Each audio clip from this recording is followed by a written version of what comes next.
अच्छा जी, अब हमारे पास क्लियर से रिलेटेड एक थ्योरम है। Let y be a subspace of x, let a be subset of y। y जो है, x कोई भी टोपोलॉजिकल स्पेस होगी, y उसकी सब स्पेस है। सब स्पेस के बारे में हमने लास्ट में एक लेक्चर में पढ़ा था। सब स्पेस कैसे निकाली जाती है टोपोलॉजिकल स्पेस की? ये ग्रुप्स की तरह सब ग्रुप नहीं है, बल्कि यहाँ थोड़ा डिफरेंट प्रोसेस है। सब स्पेस निकालने के लिए हम क्या करते हैं, x के हर ओपन सेट की y के साथ इंटरसेक्शन ले लेते हैं, तो वो क्या बन जाते हैं, y के ओपन सेट्स बन जाते हैं। तो y is subspace of x, let a be subset of y, a y का सबसेट है। Let a clear be clear of a in x। यहाँ इस थ्योरम में हम ये कह रहे हैं कि ये जो नोटेशन हमने एक क्लियर की बताई थी, इसको हम x के क्लियर के लिए यूज करेंगे। Then clear of a in y equals a clear intersection y। तो a का क्लियर जो है y के अंदर निकालना बहुत आसान हो जाएगा कि उसका जो x के अंदर a क्लियर निकाला हुआ है उसी का इंटरसेक्शन ले लें y के साथ। इसका प्रूफ हम स्किप कर रहे हैं, हम इसके सिर्फ एग्जांपल से वेरीफाई कर लेते हैं। यहाँ हमारे पास है let y is equal to A B C D as subspace of x in previous example. पिछले एग्जांपल में हमने x क्या लिया हुआ था, A B C D and E. x हमारे पास है, ये है x A B C D E. तो y मैंने क्या लिया, ए बी सी डी। अब जो y है उसकी टोपोलॉजी कैसे, क्योंकि मैंने उसकी सब स्पेस टोपोलॉजी खुद से y के ऊपर कोई नई टोपोलॉजी नहीं डिफाइन कर लेनी, बल्कि ये जो x वाली टोपोलॉजी है इसी में से y की सब स्पेस टोपोलॉजी निकालनी है। वो निकालने के लिए हम क्या करते होते हैं, y के साथ इंटरसेक्शन ले लेते हैं इस हर ओपन सेट का। तो फाई के साथ इंटरसेक्शन लेंगे फाई ही आ जाएगा, y का x के साथ इंटरसेक्शन लेंगे y आ जाएगा, क्योंकि y इसका सबसेट है। ए बी सी डी का intersection A B C D E के साथ, तो क्या आ जाएगा, ए बी सी डी। इसी तरह से a का इंटरसेक्शन लेंगे तो a इटसेल्फ आ जाएगा, b इटसेल्फ आ जाएगा, a b itself, a b c itself, a b d। और ये है a b c d, ये दोबारा क्योंकि y के इक्वल आया था मैंने इसलिए इसको वहाँ टोपोलॉजी में नहीं लिखा। तो अब y के ऊपर जो सब स्पेस टोपोलॉजी बनी है वो ये आ गई मेरे पास, जो कि मैं वहाँ भी बोल रही थी, phi y a b a b a b c and a b d। इससे आगे जो सबसेट x में लिखा हुआ था वो था a b c d, क्योंकि वो दोबारा y के इक्वल है, मैंने इसलिए इसको टा y के अंदर नहीं लिखा। तो ये टा y क्या है, ये सब स्पेस टोपोलॉजी है x की। अब हमने एक सबसेट a ले लिया, a b c किसका सबसेट है, y का। तो a b c का क्लियर हम अगर y में निकालना चाहते हैं तो clear of a in y is एक लेयर क्या था जो हमने x में क्लियर निकाला हुआ था, इंटरसेक्शन विद y। a का क्लियर x के अंदर हमारे पास क्या आया था, पूरा x आया था। अभी हम चेक कर लेते हैं, ये हमारा सबसेट है a b c का क्लियर जब हमने x में निकाला, ये है सेट a b c का x के अंदर जब हमने क्लियर निकाला, तो यहाँ हम नोट कर सकते हैं कि एक क्लियर किसके इक्वल आया था, x के। अब इसी सेट का अगर मुझे y के अंदर क्लियर निकालना है, तो इस थ्योरम की स्टेटमेंट के अकॉर्डिंग जो x वाला क्लियर है उसका इंटरसेक्शन ले लूँ y के साथ, x वाले a क्लियर का इंटरसेक्शन ले लूँ y के साथ। तो यही काम मैंने यहाँ पे किया कि एक लेयर इंटरसेक्शन विद y, एक लेयर क्योंकि x इक्वल था, x का इंटरसेक्शन विद y, तो वो इक्वल आ जाएगा y के। इसी तरह से मैंने एक सेट एग्जांपल पिछले में लिया था, b is equal to C D. अब ये भी सबसेट है y का, तो y के सबसेट का क्लियर निकालने के लिए x वाले क्लियर का इंटरसेक्शन ले लें y के साथ। x में क्लियर हमारे पास क्या आया था, C D and E. Sorry, x में क्लियर क्या आया था, सी डी एंड ई। इसका इंटरसेक्शन लेना है y के साथ, y के एलिमेंट्स क्या हैं, ए बी सी डी। तो दोनों का इंटरसेक्शन हमारे पास क्या आ जाता है, सी डी। तो y के अंदर जो b का क्लियर है ये आया सी डी ई, जबकि x के अंदर b का क्लियर क्या आया था, सी डी एंड ई। तो अगर हमने एक टोपोलॉजिकल स्पेस में क्लियर निकाला हुआ है, तो उसकी सब स्पेस में क्लियर निकालने के लिए y जो सब स्पेस है उसके साथ इंटरसेक्शन ले लें x वाले क्लियर का। ये थ्योरम हमें ये बताता है। नेक्स्ट हमारे पास डेफिनेशन है, Let X be a topological space, then an open set O containing an element X of X is called neighborhood of X. अगर X कोई भी टोपोलॉजिकल स्पेस है तो एक ऐसा ओपन सेट जिसके अंदर X का एलिमेंट है स्मॉल x, तो उस ओपन सेट को अब हम क्या कहेंगे, नेबरहुड ऑफ x, कि वो x की नेबरहुड है। फॉर एग्जांपल हम इसी एग्जांपल में देख लेते हैं, जैसे ये हमारे पास एक टोपोलॉजी है, तो हम इस वाले ओपन सेट को अगर कंसीडर करें तो हम कहेंगे ये नेबरहुड है a की, साथ ही साथ हम ये भी कहेंगे ये नेबरहुड है b की। तो a की नेबरहुड में हमारे पास कौन कौन से ओपन सेट्स आ जाएंगे, एक ये आ जाएगा, एक ये आ जाएगा, एक ये आ जाएगा और एक ये आ जाएगा और एक y इटसेल्फ आ जाएगा। तो हर वो ओपन सेट जिसके अंदर एलिमेंट a बिलोंग करता है उसको हम कहेंगे वो a की नेबरहुड है। b की नेबरहुड में क्या आ जाएगा, ये ओपन सेट, ये ओपन सेट, ये ओपन सेट, ये ओपन सेट और साथ में y।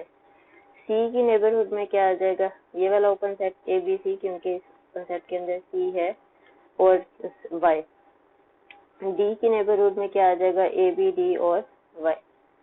तो सेट x के किसी भी एलिमेंट x की नेबरहुड का क्या मतलब है कि वो ओपन सेट है जिसके अंदर x एलिमेंट मौजूद है। नेक्स्ट हमारे पास थ्योरम है, let A be a subset of a topological space X and X belong to X।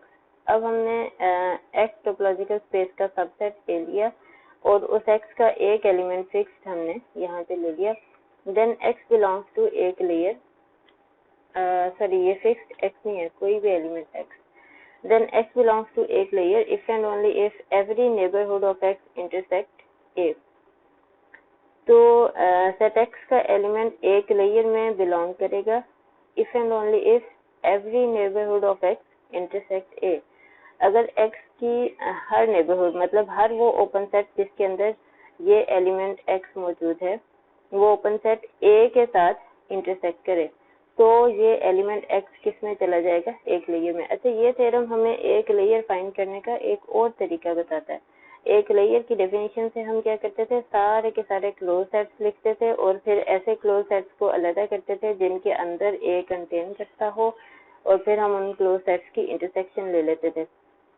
अब हम एक एक एलिमेंट को उठा के चेक करते हैं, वहाँ सेट्स के साथ खेलते थे, यहाँ एलिमेंट्स के साथ खेलेंगे। ये थ्योरम हमें क्लियर फाइंड करने का एक और तरीका बताता है। वो क्या बताता है कि अगर A कोई भी सबसेट है किसी भी टोपोलॉजिकल स्पेस X का और X सेट X का एलिमेंट है, मतलब सेट X के हर एलिमेंट को हम बारी बारी चेक करेंगे कि क्या वो एक लेयर में जाता है या नहीं जाता। तो कैसे जाएगा एक लेयर में, कि अगर हर नेबरहुड ऑफ X जो है वो A के साथ इंटरसेक्ट करे। सेकंड इसका पार्ट है, supposing the topology of X is given by A basis. अगर ऐसा है कि X जो है ये ऐसी टोपोलॉजी है जो बेसिस बीटा से जनरेट हो रही है, then X belongs to एक layer if and only if every basis element B containing X intersects A। ये जो स्टेटमेंट पार्ट B की है ये इसी स्टेटमेंट को थोड़ा शॉर्ट कर देती है कि अगर हमने A का लेयर फाइंड करना है तो X बिलोंग करेगा एक लेयर से, बजाय इसके कि हम हर ओपन सेट को चेक करें हम सिर्फ बेसिस एलिमेंट को चेक कर लेंगे कि जिस बेसिस एलिमेंट के अंदर X मौजूद है वो बेसिस एलिमेंट A के साथ इंटरसेक्ट करे, मतलब A और B का इंटरसेक्शन एम्प्टी ना आए। लाजमी नहीं है इंटरसेक्शन में सिर्फ X ही हो, X के अलावा भी एलिमेंट्स हो सकते हैं। तो बेसिस का एलिमेंट B जो है वो A के साथ अगर इंटरसेक्ट कर जाए तो हम कहेंगे तो भी X बिलोंग करेगा एक लेयर से। ये स्टेटमेंट इसी स्टेटमेंट को थोड़ा शॉर्ट करती है। शॉर्ट किस तरह, यहाँ हमें हर ओपन सेट को चेक करना पड़ता है, यहाँ हम सिर्फ बेसिस एलिमेंट्स को चेक कर लेते हैं। यहाँ हमारे पास एग्जांपल है, इस एग्जांपल में हम जो लेयर फाइंड करेंगे वो हम इस स्टेटमेंट को यूज करते हुए फाइंड करेंगे। इस वाली स्टेटमेंट में दोबारा से मैं आपको बता दूं, हमने इस वाली स्टेटमेंट में क्या बताया कि एक लेयर फाइंड करने के लिए अब हम सारे के सारे क्लोज सेट्स को लिस्ट नहीं करेंगे, बल्कि हम क्या करेंगे, X के एलिमेंट्स एक लेयर में जाएंगे अगर X की नेबरहुड इंटरसेक्ट करे A के साथ, मतलब ऐसे ओपन सेट्स जिनके अंदर X मौजूद है वो ओपन सेट्स इंटरसेक्ट करें A के साथ।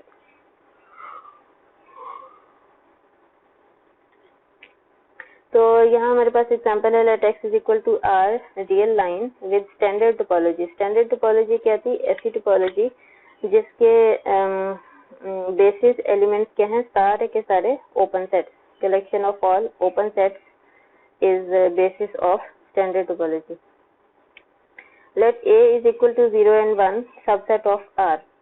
अब ये ओपन सेट नहीं है लेकिन ये R का सबसेट तो है, तो R के किसी भी सबसेट का हम क्लियर निकाल सकते हैं। जैसे हमने पिछले एग्जांपल में भी देखा कि सबसेट लेते वक्त तो हम ये नोट नहीं करते थे कि वो ओपन सेट है या नहीं। अगर वो ओपन सेट है तो उसका ओपन सेट के बारे में क्लियर का कोई रिजल्ट नहीं है। क्लोज सेट, अगर सबसेट जो है वो क्लोज सेट होता तो उसका क्लियर हम कहते हैं कि वो इक्वल टू इटसेल्फ आ जाता है। अच्छा, अभी फिलहाल हम यहाँ पे क्या करें, ये हमारे पास सबसेट है A ऑफ R, तो हमने A का क्लियर फाइंड करना है।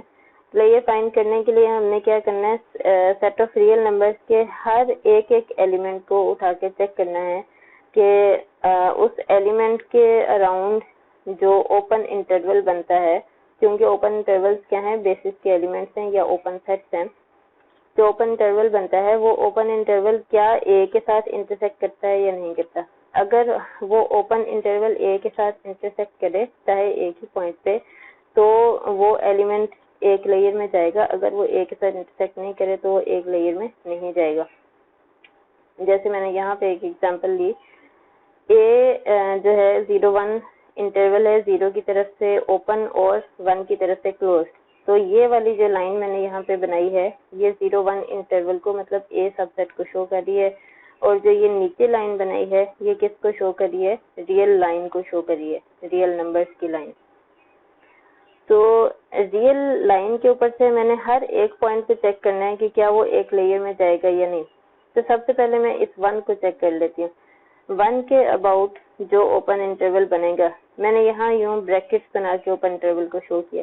1 के अबाउट जो ओपन इंटरवल बनेगा वो लाजमी इंटरसेक्ट करेगा इस वाली लाइन के साथ। इंटरसेक्शन किस तरह निकाला जाता है ये मैंने आप लोगों को सिखाया था कि जहाँ पे भी दो लाइंस एक दूसरे के ऊपर ओवरलैप कर रही हो वहाँ पे हम कहते हैं कि ये इंटरसेक्शन में ये वाले एलिमेंट्स आएंगे जितना पार्ट उसका ओवरलैप कर रहा हो। तो जैसे मैंने 0.5 एक एलिमेंट लिया, इसके अबाउट मैंने ये ओपन इंटरवल बनाया, मतलब यहाँ से लेके यहाँ तक सारे के सारे पॉइंट्स इस ओपन इंटरवल में हैं। तो क्या ये ओपन इंटरवल ए के साथ इंटरसेक्ट कर रहा है? ये बिल्कुल ए के साथ इंटरसेक्ट कर रहा है कि इसका ए के साथ इंटरसेक्शन जो है वो क्या होगा, वो यही वाला ओपन इंटरवल आ जाएगा। फिर मैंने यहाँ पे ये एलिमेंट 0 लिया, तो 0 के अबाउट मैंने ओपन इंटरवल्स डिफरेंट तरह के लेके रखे। ये वाला ओपन इंटरवल मैंने लिया, यहाँ से स्टार्ट होता है, यहाँ पे एंड होता है। तो इस ओपन इंटरवल का अगर मैं इंटरसेक्शन लेती हूँ ए के साथ, तो ये क्या हो जाएगा, 0 ओपन से लेके इस पॉइंट तक ये मेरे पास सारा इंटरसेक्शन में आएगा। क्यों इंटरसेक्शन में आएगा? क्योंकि ये वाली लाइन इस रियल लाइन के साथ ओवरलैप कर रही है। कहाँ से ओवरलैप कर रही है? 0 से ऑनवर्ड्स यहाँ तक। 0 से पीछे तक बेशक नहीं करी, लेकिन इंटरसेक्शन में मेरे पास कुछ ना कुछ पॉइंट्स तो आ रहे हैं। तो ये ओपन इंटरवल यहाँ से स्टार्ट होता था और यहाँ पे आके एंड हो जाता था। तो इधर वाली साइड से तो इंटरवल ए के साथ इंटरसेक्ट नहीं कर रहा, लेकिन यहाँ 0 से स्टार्ट होके यहाँ तक तो इंटरसेक्ट कर रहा है। बिल्कुल इसी तरह मैंने एक ओपन इंटरवल लिया जो कि ये है, मेरे पॉइंटर पे आप नोट करें। ये यहाँ से ओपन इंटरवल स्टार्ट हो रहा है और यहाँ पे जाके एंड हो रहा है। तो इस ओपन इंटरवल का भी अगर मैं इंटरसेक्शन लेती हूँ सेट ए के साथ, तो भी वो एम्प्टी नहीं आता। ए का थोड़ा सा पार्ट जो है ये इंटरसेक्शन में आता है। बिल्कुल इसी तरह से मैंने इंटरवल को अगर मजीद छोटा कर दिया। ये सारी बातें मैं इसलिए बता रही हूँ क्योंकि अगर मैं 0 के अबाउट छोटे से छोटा इंटरवल भी लूँ तो भी क्या होगा, वो इंटरसेक्शन में कुछ ना कुछ एलिमेंट्स जरूर आएंगे, बेशक वो बहुत थोड़े से एलिमेंट्स हों, क्योंकि रियल लाइन के अंदर इनफाइनाइट मेनी एलिमेंट्स होते हैं। तो यहाँ 0 के अबाउट अगर मैंने ये बहुत छोटा सा इंटरवल भी बनाया है